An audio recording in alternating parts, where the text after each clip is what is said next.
The letters from no one he escape of the Brazilian boa constrictor earned Harry his longest ever punishment. By the time he was allowed out of his cupboard again, the summer holidays had started and Dudley had already broken his new video camera, crashed his remote control airplane, and first time out on his racing bike, knocked down old Mrs. Fig as she crossed Privet Drive on her crutches.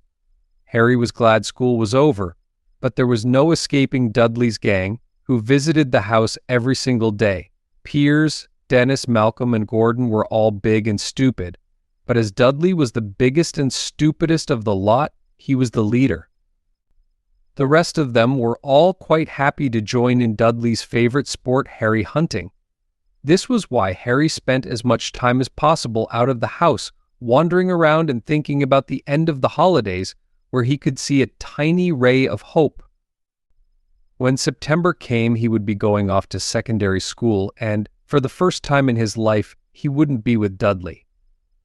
Dudley had been accepted at Uncle Vernon's old private school, Smeltings. Piers Polkiss was going there too. Harry, on the other hand, was going to Stonewall High, the local public school. Dudley thought this was very funny.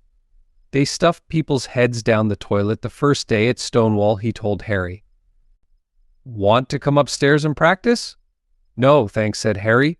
"The poor toilets never had anything as horrible as your head down it. It might be sick."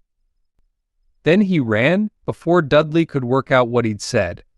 One day in July, Aunt Petunia took Dudley to London to buy his Smeltings uniform, leaving Harry at Mrs. Fig's. Mrs. Fig wasn't as bad as usual. It turned out she'd broken her leg tripping over one of her cats. And she didn't seem quite as fond of them as before. She let Harry watch television and gave him a bit of chocolate cake that tasted as though she'd had it for several years. That evening, Dudley paraded around the living room for the family in his brand new uniform. Smeltings boys wore maroon tailcoats, orange knickerbockers, and flat straw hats called boaters. They also carried knobbly sticks, used for hitting each other while the teachers weren't looking. This was supposed to be good training for later life. As he looked at Dudley in his new knickerbockers, Uncle Vernon said gruffly that it was the proudest moment of his life. Aunt Petunia burst into tears and said she couldn't believe it was her ickle Dudleykins. He looked so handsome and grown up. Harry didn't trust himself to speak. He thought 2 of his ribs might already have cracked from trying not to laugh. There was a horrible smell in the kitchen the next morning when Harry went in for breakfast. It seemed to be coming from a large metal tub in the sink. He went to have a look. The tub was full of what looked like dirty rags swimming in gray water. "What's this?" he asked Aunt Petunia. Her lips tightened as they always did if he dared to ask a question. "Your new school uniform," she said. Harry looked in the bowl again. "Oh," he said, "I didn't realize it had to be so wet." "Don't be stupid," snapped Aunt Petunia.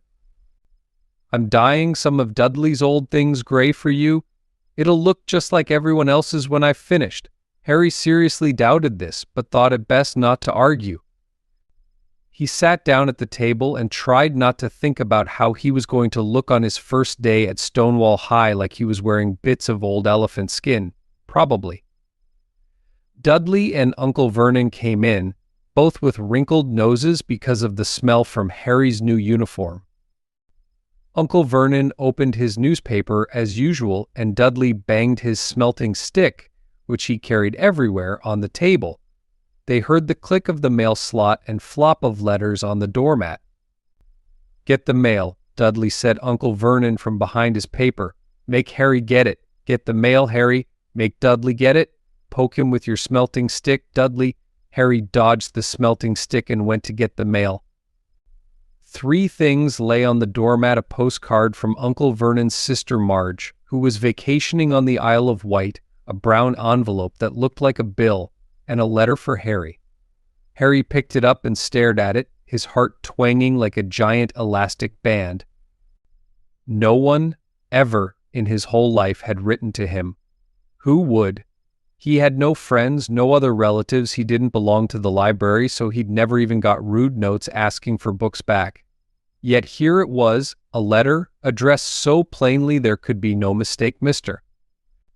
H. Potter, the cupboard under the stairs, 4 Privet Drive, Little Whinging, Surrey. The envelope was thick and heavy, made of yellowish parchment, and the address was written in emerald green ink. There was no stamp. Turning the envelope over, his hand trembling, Harry saw a purple wax seal bearing a coat of arms, a lion, an eagle, a badger, and a snake surrounding a large letter H. "Hurry up, boy," shouted Uncle Vernon from the kitchen. "What are you doing, checking for letter bombs?" He chuckled at his own joke. Harry went back to the kitchen, still staring at his letter. He handed Uncle Vernon the bill and the postcard, sat down, and slowly began to open the yellow envelope. Uncle Vernon ripped open the bill, snorted in disgust, and flipped over the postcard. "Marge is ill," he informed Aunt Petunia.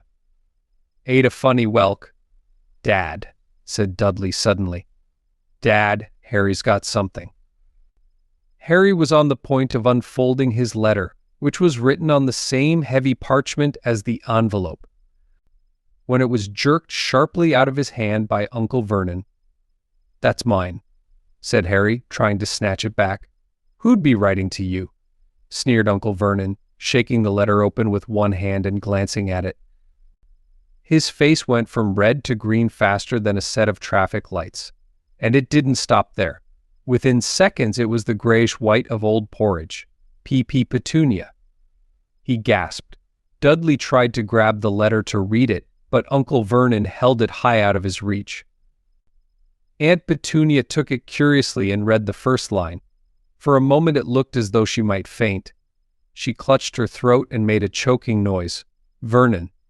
"Oh my goodness, Vernon." They stared at each other, seeming to have forgotten that Harry and Dudley were still in the room. Dudley wasn't used to being ignored.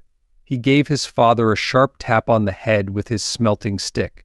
"I want to read that letter," he said loudly. "I want to read it," said Harry furiously, "as it's mine."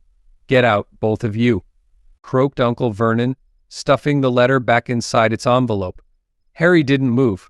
"I want my letter," he shouted. "Let me see it," demanded Dudley. "Out," roared Uncle Vernon, and he took both Harry and Dudley by the scruffs of their necks and threw them into the hall, slamming the kitchen door behind them. Harry and Dudley promptly had a furious but silent fight over who would listen at the keyhole. Dudley won, so Harry, his glasses dangling from one ear, lay flat on his stomach to listen at the crack between door and floor. Vernon, Aunt Petunia was saying in a quivering voice, "Look at the address. How could they possibly know where he sleeps? You don't think they're watching the house?" "Watching, spying, might be following us," muttered Uncle Vernon wildly. "But what should we do, Vernon? Should we write back? Tell them we don't want Harry could see Uncle Vernon's shiny black shoes pacing up and down the kitchen?" "No," he said finally. "No, we'll ignore it. If they don't get an answer, yes, that's best. We won't do anything." "But I'm not having one in the house, Petunia. Didn't we swear when we took him in we'd stamp out that dangerous nonsense?" That evening, when he got back from work, Uncle Vernon did something he'd never done before. He visited Harry in his cupboard. "Where's my letter?" said Harry, the moment Uncle Vernon had squeezed through the door. "Who's writing to me?" "No one." "It was addressed to you by mistake," said Uncle Vernon shortly. "I have burned it." "It was not a mistake," said Harry angrily. "It had my cupboard on it." "Silence," yelled Uncle Vernon, and a couple of spiders fell from the ceiling. He took a few deep breaths and then forced his face into a smile, which looked quite painful. "Yes, Harry, about this cupboard. Your aunt and I have been thinking, you're really getting a bit big for it. We think it might be nice if you moved into Dudley's second bedroom." "Why?" said Harry. "Don't ask questions," snapped his uncle. "Take this stuff upstairs now." The Dursleys' house had 4 bedrooms, one for Uncle Vernon and Aunt Petunia, one for visitors, usually Uncle Vernon's sister, Marge, one where Dudley slept. and one where Dudley kept all the toys and things that wouldn't fit into his first bedroom. It only took Harry one trip upstairs to move everything he owned from the cupboard to this room. He sat down on the bed and stared around him. Nearly everything in here was broken. The month-old video camera was lying on top of a small, working tank Dudley had once driven over the next-door neighbor's dog. In the corner was Dudley's first ever television set, which he'd put his foot through when his favorite program had been canceled. There was a large birdcage, which had once held a parrot that Dudley had swapped at school for a real air rifle, which was up on a shelf with the end all bent because Dudley had sat on it. Other shelves were full of books. They were the only things in the room that looked as though they'd never been touched. From downstairs came the sound of Dudley bawling at his mother. "I don't want him in there. I need that room. Make him get out." Harry sighed and stretched out on the bed. Yesterday he'd have given anything to be up here. Today he'd rather be back in his cupboard with that letter than up here without it. Next morning at breakfast, everyone was rather quiet. Dudley was in shock. He'd screamed, whacked his father with his smelting stick, been sick on purpose, kicked his mother, and thrown his tortoise through the greenhouse roof, and he still didn't have his room back. Harry was thinking about this time yesterday and bitterly wishing he'd opened the letter in the hall. Uncle Vernon and Aunt Petunia kept looking at each other darkly. When the mail arrived, Uncle Vernon, who seemed to be trying to be nice to Harry, made Dudley go and get it. They heard him banging things with his smelting stick all the way down the hall. Then he shouted, "There's another one." Mr. H. Potter, the smallest bedroom.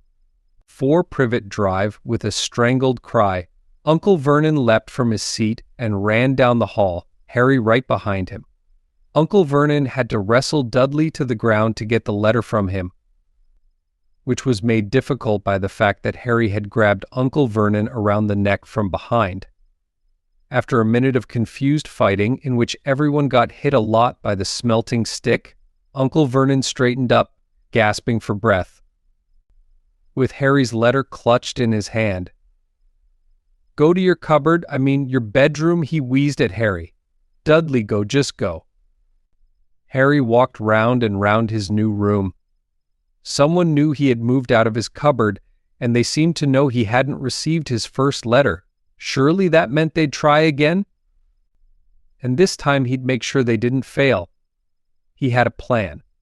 The repaired alarm clock rang at 6 o'clock the next morning. Harry turned it off quickly and dressed silently. He mustn't wake the Dursleys. He stole downstairs without turning on any of the lights. He was going to wait for the postman on the corner of Privet Drive and get the letters for number 4 first. His heart hammered as he crept across the dark hall toward the front door. RRGH. Harry leapt into the air. He'd trodden on something big and squashy on the doormat, something alive. Lights clicked on upstairs, and to his horror, Harry realized that the big, squashy something had been his uncle's face. Uncle Vernon had been lying at the foot of the front door in a sleeping bag, clearly making sure that Harry didn't do exactly what he'd been trying to do. He shouted at Harry for about half an hour and then told him to go and make a cup of tea. Harry shuffled miserably off into the kitchen, and by the time he got back, the mail had arrived right into Uncle Vernon's lap. Harry could see 3 letters addressed in green ink. "I want," he began, but Uncle Vernon was tearing the letters into pieces before his eyes. Uncle Vernon didn't go to work that day. He stayed at home and nailed up the mail slot. "See," he explained to Aunt Petunia through a mouthful of nails, "if they can't deliver them, they'll just give up." "I'm not sure that'll work, Vernon." "Oh, these people's minds work in strange ways, Petunia. They're not like you and me," said Uncle Vernon, trying to knock in a nail with the piece of fruitcake. Aunt Petunia had just brought him.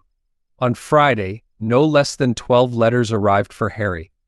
As they couldn't go through the mail slot, they had been pushed under the door, slotted through the sides, and a few even forced through the small window in the downstairs bathroom. Uncle Vernon stayed at home again. After burning all the letters, he got out a hammer and nails and boarded up the cracks around the front and back doors so no one could go out. He hummed tiptoe through the tulips as he worked, and jumped at small noises. On Saturday, things began to get out of hand.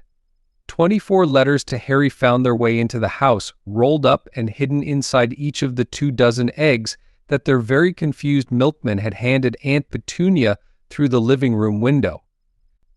While Uncle Vernon made furious telephone calls to the post office and the dairy trying to find someone to complain to, Aunt Petunia shredded the letters in her food processor. "Who on earth wants to talk to you this badly?" Dudley asked Harry in amazement. On Sunday morning, Uncle Vernon sat down at the breakfast table looking tired and rather ill, but happy. "No post on Sundays," he reminded them cheerfully as he spread marmalade on his newspapers. "No damn letters today." Something came whizzing down the kitchen chimney as he spoke and caught him sharply on the back of the head. Next moment, 30 or 40 letters came pelting out of the fireplace like bullets. The Dursleys ducked, but Harry leapt into the air trying to catch one out. Uncle Vernon seized Harry around the waist and threw him into the hall. When Aunt Petunia and Dudley had run out with their arms over their faces, Uncle Vernon slammed the door shut. They could hear the letters still streaming into the room, bouncing off the walls and floor.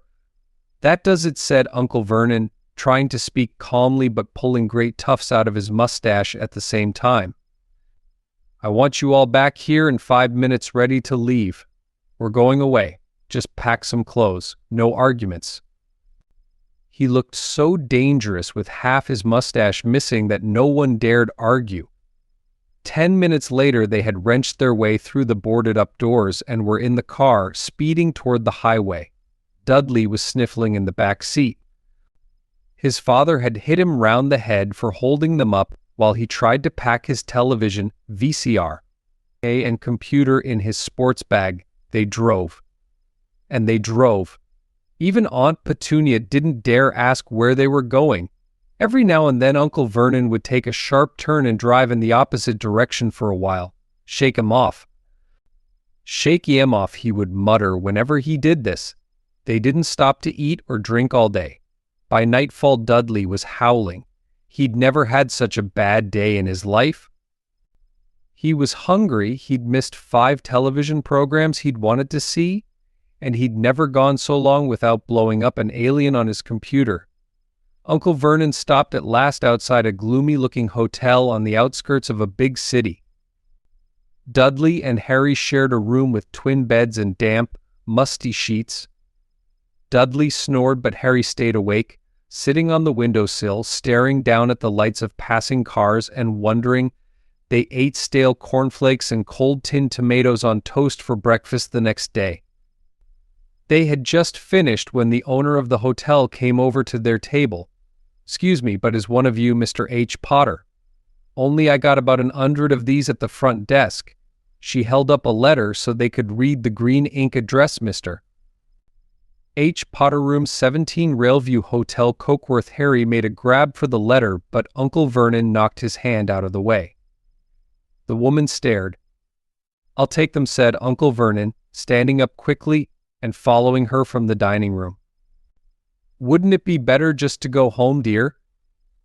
Aunt Petunia suggested timidly hours later, but Uncle Vernon didn't seem to hear her. Exactly what he was looking for, none of them knew.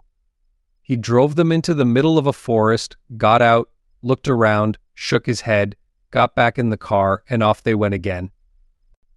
The same thing happened in the middle of a plowed field, halfway across a suspension bridge, and at the top of a multi-level parking garage.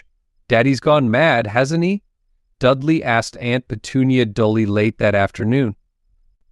Uncle Vernon had parked at the coast, locked them all inside the car, and disappeared. It started to rain. Great drops beat on the roof of the car. Dudley sniveled. "It's Monday," he told his mother. "The great Humberto's on tonight. I want to stay somewhere with the television. Monday." This reminded Harry of something. If it was Monday and you could usually count on Dudley to know the days of the week because of television, then tomorrow. Tuesday was Harry's 11th birthday. Of course, his birthdays were never exactly fun last year. The Dursleys had given him a coat hanger and a pair of Uncle Vernon's old socks. Still, you weren't 11 every day. Uncle Vernon was back, and he was smiling. He was also carrying a long, thin package and didn't answer Aunt Petunia when she asked what he'd bought.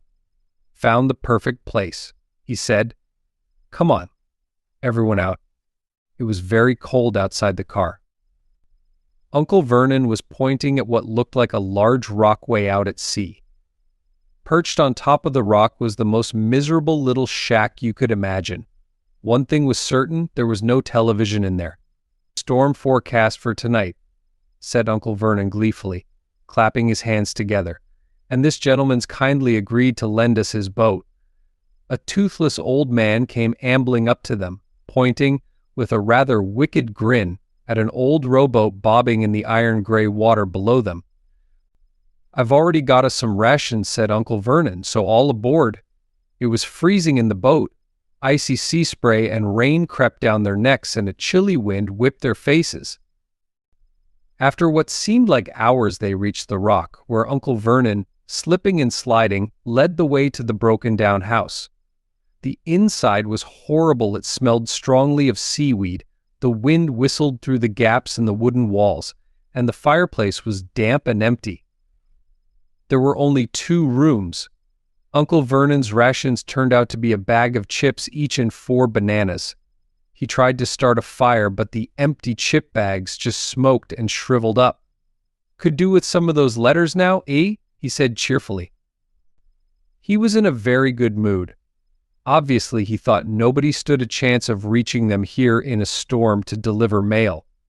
Harry privately agreed, though the thought didn't cheer him up at all. As night fell, the promised storm blew up around them. Spray from the high waves splattered the walls of the hut, and a fierce wind rattled the filthy windows. Aunt Petunia found a few moldy blankets in the second room and made up a bed for Dudley on the moth-eaten sofa. She and Uncle Vernon went off to the lumpy bed next door, and Harry was left to find the softest bit of floor he could and to curl up under the thinnest, most ragged blanket. The storm raged more and more ferociously as the night went on. Harry couldn't sleep. He shivered and turned over, trying to get comfortable, his stomach rumbling with hunger. Dudley's snores were drowned by the low rolls of thunder that started near midnight. The lighted dial of Dudley's watch, which was dangling over the edge of the sofa on his fat wrist, told Harry he'd be 11 in 10 minutes' time. He lay and watched his birthday tick nearer, wondering if the Dursleys would remember at all, wondering where the letter writer was now. 5 minutes to go. Harry heard something creak outside. He hoped the roof wasn't going to fall in, although he might be warmer if it did. 4 minutes to go. Maybe the house in Privet Drive would be so full of letters when they got back that he'd be able to steal one somehow. 3 minutes to go? Was that the sea, slapping hard on the rock like that? And 2 minutes to go, what was that funny crunching noise? Was the rock crumbling into the sea? 1 minute to go and he'd be 11. 30 seconds? 20? 10. 9, maybe he'd wake Dudley up just to annoy him. 3. 2. 1. Boom. The whole shack shivered and Harry sat bolt upright, staring at the door. Someone was outside, knocking to come in.